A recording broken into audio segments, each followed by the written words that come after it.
దేహమును అలా పవిత్రంగా కాపాడుకోవటం వలన మొట్టమొదట మనం భద్రంగా ఉంటాం. దేవుడు మనలో నివాసం ఉంటాడు. దేహ పవిత్రతను కూడా మనం కాపాడుకోవటం వలన దేవుడు మనకు అందుబాటులో ఉంటాడండి. దేవుడు మనతో ఉంటాడు. మనము ఆశీర్వాదకరంగా ఉంటాం. మనం ఎలా ఉంటాం? మనం వేదనకి ఎప్పుడు గురవుతామో తెలుసా? పాపమునకు చోటిచ్చినప్పుడు. అశాంతికి ఎప్పుడు గురవుతామో తెలుసా? పాపమునకు చోటిచ్చినప్పుడు. మనశ్శాంతి ఎప్పుడు పోగొట్టుకుంటామో తెలుసా? పాపమునకు చోటిచ్చినప్పుడు. విశ్వాసం ఎప్పుడు బలహీనపడిద్దో తెలుసా? పాపమునకు చోటిచ్చినప్పుడు. భయం గుప్పెట్లో ఎప్పుడు బతుకుతామో తెలుసా? పాపమును గదిలించుకున్నప్పుడు. పాపం జోలికి వెళ్ళినప్పుడు భయం గుప్పెట్లో. అదే పాపమును విసర్జించి నీతి ప్రవర్తన కలిగిన వారమై మనం క్రమంగా ఉంటే సింహము వలె ధైర్యంగా ఉంటాం.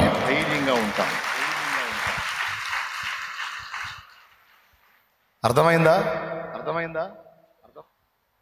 భయపడే అధికారి ఎవరు? లంచము పొందిన అధికారి భయపడతాడు. లంచాన్ని ముట్టనివాడు మీసం తిప్పి రోషంగా మాట్లాడతాడు, సవాలుకరంగా ఉంటాడు. ఎవడి దగ్గర రూపాయి ఆశించాలా, రూపాయి పొందలా, ఎవడరా నన్ను అనేది అనే దమ్ము కలిగి ఉంటాడు. చీటికి మాటికి బల్ల కింద చేపెట్టేవాడు అవినీతి నిరోధక శాఖ వాళ్ళు ఎప్పుడొచ్చి పట్టుకుంటారో, పండుకుంటే నిద్ర పట్టదు. ఆఫీస్లో కూడా భయమే. ఎవడొచ్చి ఎలా బుక్ చేస్తాడో భయమే. భయం భయం భయం భయం దరిద్రం. అదే దాన్ని ముట్టనోడు రోషం కలిగి ఉంటాడు, ధైర్యంగా ఉంటాడు. ఎవడు అవినీతి నిరోధక శాఖ వస్తే ఏం చేస్తారు? వచ్చి చూసుకో, లెక్క కూడా చేయడు. నేను అందుకే చెప్తున్నా, ఉండాల్సిన దరిద్రం అంతా పాపంలోనే ఉంది. దాన్ని అనవసరంగా తెచ్చిపెట్టుకున్నప్పుడు అన్నీ కోల్పోతాడు మనిషి. దాన్ని కానీ కట్టడి చేయగలిగితే దేవుడిచ్చినవన్నీ పొందుకుంటాడు. ఇది మొదటి సంగతి. అయిపోయింది. దేవుడిచ్చినవన్నీ పొందుకుంటాడు. అందుకే దేవుడు మనకు చెప్పిన పథ్యాలలో ప్రప్రథమమైన శ్రేష్టమైన ముఖ్యమైన ఆ పథ్యం ఏంటో తెలుసా? పాపమే. పస్కెర్లైనోడికి ఎన్ని ఉంటాయి పథ్యాలు? పస్కెర్లైనోడికి ఎన్ని పథ్యాలు ఉంటాయండి? మాంసం తినొచ్చా? మందు తాగొచ్చా? వ్యభిచారం చేయొచ్చా? ఇంకా ఏది పడితే తినకూడదు, ఏది పడితే చేయకూడదు. పథ్యాలు చాలా ఉంటాయి. కానీ మనకు దేవుడిచ్చిన పథ్యం ఒక్కటే, పాపము చేయొద్దన్నాడు. దేహమును పవిత్రంగా కాపాడుకోమన్నాడు, పరిశుద్ధంగా కాపాడుకోమన్నాడు. కళ్ళని, నోటిని, హృదయమును, దేహమును, చేతలను, నడతలను, నీ అవయవములను నీతి సాధనములుగా వినియోగించు, దుర్నీతి సాధనములుగా వాటిని పాపమునకు అప్పగించొద్దు అని యేసయ్య మాట్లాడాడు. తన దాసుని ద్వారా మాట్లాడించాడు. దీనివల్ల ఏం జరిగింది బ్రదర్? పరిశుద్ధత కలిగి బ్రతుకుతున్నటువంటి వాళ్ళు సింహము వలె ధైర్యముగా ఉంటారు. ఈ పాపాలు చేసుకొని అన్ని తగిలించుకున్న వాళ్ళకి నేను ఎన్ని ధైర్యాలు చెప్పినా సరే దడలోనే బతుకుతారు. ఎందుకంటే పాపం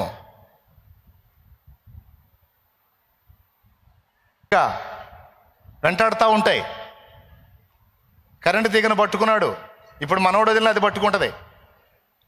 జిమా జిమా జిమా లాగుతూ ఉంటుంది మొత్తం సరికంతా అయిపోయిన దాకా. ఒక్కొక్కడేం పెద్ద మెయిన్ లైన్ పట్టుకుంటాడు, ఒక్క దెబ్బలో లేపేసిద్ది. కొన్ని పెద్ద పెద్ద పాపాలు ఉన్నాయి, మళ్ళీ రెండో రోజు కూడా ఛాన్స్ ఉండదు, ఒక్క దెబ్బలో లేవటమే. ఎంతమందికి అర్థమవుతుందో ఏమో మరి. కొంతమంది ఇంట్లో ఉండే చిన్న చిన్న వైర్లు పట్టుకుంటుంటారు, అది నిదానంగా లాగుతూ ఉంటుంది జలగ పీల్చినట్టు. కానీ మొత్తానికి పాపం మాత్రం వైనం చేయకుండా వదిలిపెట్టదు. దయచేసి ఈ మాటను తీవ్రంగా తీసుకోండి. దాని జోలికి పోలేదా? దాన్ని అధిగమించి బతుకుతున్నావా? నేను చెప్తున్నా, ఫస్ట్ విశ్వాసంలో బలంగా ఉంటావు, ప్రార్థనలో నీ చేత కలిగి ఉంటావు, దేహంలో పవిత్రత కలిగి ఉన్నందున ఆరోగ్యంగా ఉంటావు, మనశ్శాంతిగా ఉంటావు, ధైర్యంగా ఉంటావు. ఎన్నెన్ని ఉన్నాయండి. దేవుడిచ్చినవన్నీ పొందుతావు. ఫైనల్గా దేవాలయంగా మారిపోతావు. ఒకటి అలాగున పవిత్రంగా ఉన్నందున నువ్వు బాగుంటావు, మిగిలిన వాళ్ళకి మాదిరిగా ఉంటావు, మనశ్శాంతిగా ఉంటావు, ఆరోగ్యంగా ఉంటావు, ధైర్యంగా ఉంటావు, విశ్వాసంతో ఉంటావు, నిశ్చేతలో ఉంటావు, సూపర్గా ఉంటావు. ఒకవేళ పాపంతో రాజీ పడ్డావు అనుకో, ఇప్పుడు చెప్పినవన్నీ పోగొట్టుకుంటావు. సింపుల్. ఒకటి, ఒకవేళ పాపంతో రాజీ పడకుండా పోరాడి నిలబడ్డావా, నేను చెప్పినవన్నీ పొందుకుంటా. వీటితో పాటు దేవుడు నీలో నివాసం ఉంటాడు, ఉండి ఆయన సేవ నీ చేత చేయించుకుంటాడు. ఏం చేసుకుంటాడు? ఎందుకు సేవ చేయించుకుంటాడంటే రేపు నీకు అక్కడ స్వాస్థ్యం ఇవ్వటానికి, రేపు నీకు అక్కడ బహుమానం ఇవ్వటానికి. రేపటి రోజున దానైనా నా కుమారుడా కష్టపడ్డావు, రాయా కూర్చున్నావేంది, కష్టపడ్డావు నా కుమారుడా, రాత్రి పగళ్ళు నా పని చేశావు, నీలో నేను నివాసం ఉండి నేను బాగా వాడుకున్నాను నాయన, నిన్ను వాడుకున్నాను మరి ఒట్టిగా వదిలిపెట్టను, నిన్ను వాడుకున్నందుకు గాను ఇదిగో నా బహుమానమని నా ప్రభు రేపు అక్కడ బహుమానము, జీతము అన్నీ ఇస్తాడు. వాడుకున్నందుకు జీతం, అంతేకాదు వాడుకున్నందుకు బహుమానం ఇస్తాడండి. ఆయన అన్యాయస్తుడు కాదు, నీతి గల న్యాయాధిపతి. మనం వాడబడాలి. మీరందరూ ప్రసంగం కింద శాలేమన్నయ్య నిన్ను ఇంకా దేవుడు వాడుకోవాలి, దేవుడు నిన్ను బహుగా వాడుకోవాలి, కామెంట్లు చూసి అప్పుడప్పుడు కామెంట్లు చూస్తా, ఎవరెవరు ఏమేమి మాట్లాడుతున్నారని చూస్తా. అందులో నిన్ను వాడుకోవాలి, నేను అది చదివినప్పుడల్లా అనుకునేది ఏం తెలుసా, నన్ను వాడుకోవటం సరే ఆల్రెడీ వాడుకుంటున్నాడు, మరి నిన్ను వాడుకోవద్దా, నువ్వు వాడబడొద్దా బిడ్డ, నువ్వు వాడబడవా? నా ప్రశ్న అది.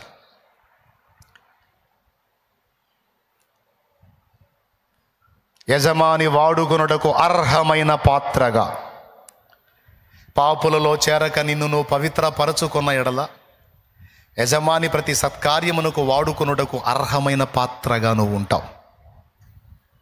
అందుకే చెప్పాడు, పరిశుద్ధత కావాలి, పరిశుద్ధత కొరకు ఆశపడాలి, పరిశుద్ధతను ప్రేమించాలి. ఓకేనా? మన ప్రభు పాట, పరిశుద్ధ పరిశుద్ధ పరిశుద్ధ ప్రభువా, పరదూతలైనా నింపగలరా, పరిశుద్ధ పరిశుద్ధ పరిశుద్ధ ప్రభువా, పరదూతలైనా నింపగలరా,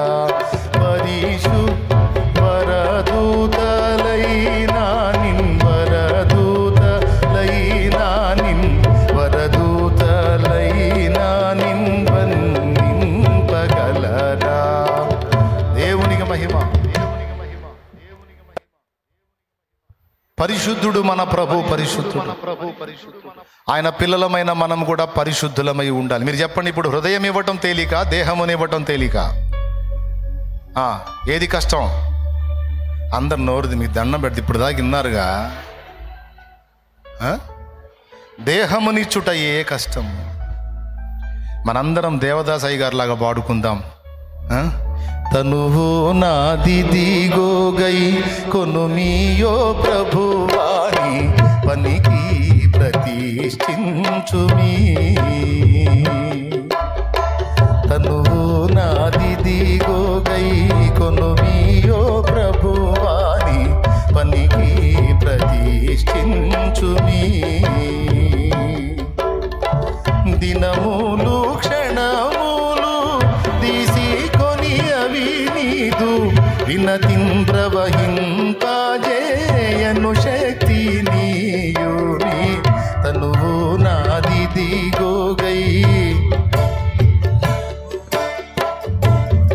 దేహమును అప్పచెప్పాడు. కొంచెం పైకి పోనీరా స్క్రీన్ అబ్బాయి. అదిగో ఘనమైన నీ ప్రేమ కారణంబున నీకై పని చేయ చేతులివిగో, ఘనమైన నీ ప్రేమ కారణంబున నీకై పని చేయ చేతులివిగో. చేతులు సమర్పిస్తున్నాడు. యనయంబు నీ విషయమై సొగసుగా దురుకు ధనముతో బరుగెత్త వినయ పాదములివిగో. బా ఎంత అద్భుతమైన. యనయంబు నీ విషయమై సొగసుగా చురుకు ధనముతో బరుగెత్త వినయ పాదగై కొనుమీవో నీ పనికి ప్రతిష్ఠించుని. పరిశుద్ధులుగా ఉండుటకు మనల్ని పిలిచాడు, పరిశుద్ధ రక్తముతో కడిగాడు. నా హృదయం ఒక్కటి ఉంటే చాలు అనుకోవద్దు బిడ్డ. ప్రాణాత్మ దేహములు పవిత్రత పొందాలి, పరిశుద్ధత పొందాలి, పరిశుద్ధతకు ఆశ ఉండాలి. ఎంతకాలం మలిన కంపు? కడగబడిన పంది మరలా బురదలోకి పొర్లినట్టు పంది స్వభావాన్ని ఎంతకాలం చూపిద్దాం? కడగబడిన పంది మరలా బురదలో నోటిని అదుపులో పెట్టుకో, చేతలను అదుపులో పెట్టుకో, నడతలను అదుపులో పెట్టుకో, నీ దృష్టిని అదుపులో పెట్టుకో. నువ్వు నా బిడ్డవి, నా రక్తంతో కడుక్కున్నా, నిన్ను పరిశుద్ధపరుచుకున్నా. నా రాజ్య వారసురాలివి, వారసుడివి, నా రాజ్యానికి హక్కుదారురాలివి, హక్కుదారుడివి. అందుకు తగిన జీవితాన్ని నీవు కలిగి ఉండునట్లు జాగ్రత్త పడమని నా ప్రభు మనందరినీ పిలుస్తున్నాడు. అన్ని విషయాలలో నిబద్ధత కలిగి దేహమును కూడా దేవునికి సమర్పించు. పాపమును శక్తిగా మారకుండా, పాపము ఒక తలంపు రూపంలో ఉన్నప్పుడే దాన్ని చంపేద్దాం. పాపమునకు వ్యతిరేకంగా పోరాడదాం, పరిశుద్ధాత్మకు సహకరిద్దాం, పరిశుద్ధాత్మతో నింపబడదాం. నిత్య జీవమును స్వతంత్రించుకోవటమే కాదు, నిత్య స్వాస్థ్యాన్ని కూడా పొందటానికి మనం ప్రిపేర్ అవుతాం. నిత్య జీవముతో సరిపోతుందా? నిత్య స్వాస్థ్యం కూడా కావాలా? నిత్య జీవము ఉచితమే, మరి నిత్య స్వాస్థ్యము మన ప్రయాస ఫలము. ఏంటిది? దానికోసం నీవు నేను సేవ చేయాలి, ప్రభు పని చేయాలి, దేహ పవిత్రతను కాపాడుకోవాలి. ఈరోజు ఒక తీర్మానం చేద్దాం. ఇంతకాలం కొంచెం పిచ్చితనంగా ప్రవర్తించాను. నా నోటిని, నా కళ్ళని, నా హృదయాన్ని, నా దేహాన్ని అపవిత్రం చేసుకున్న ప్రభువా, నిర్లక్ష్యం చేసి ఈరోజు స్పష్టంగా నాతో మాట్లాడా. దేహము యొక్క పవిత్రతను కూడా కాపాడుకోండి, అది కూడా ప్రాముఖ్యమే. ఆమేన్.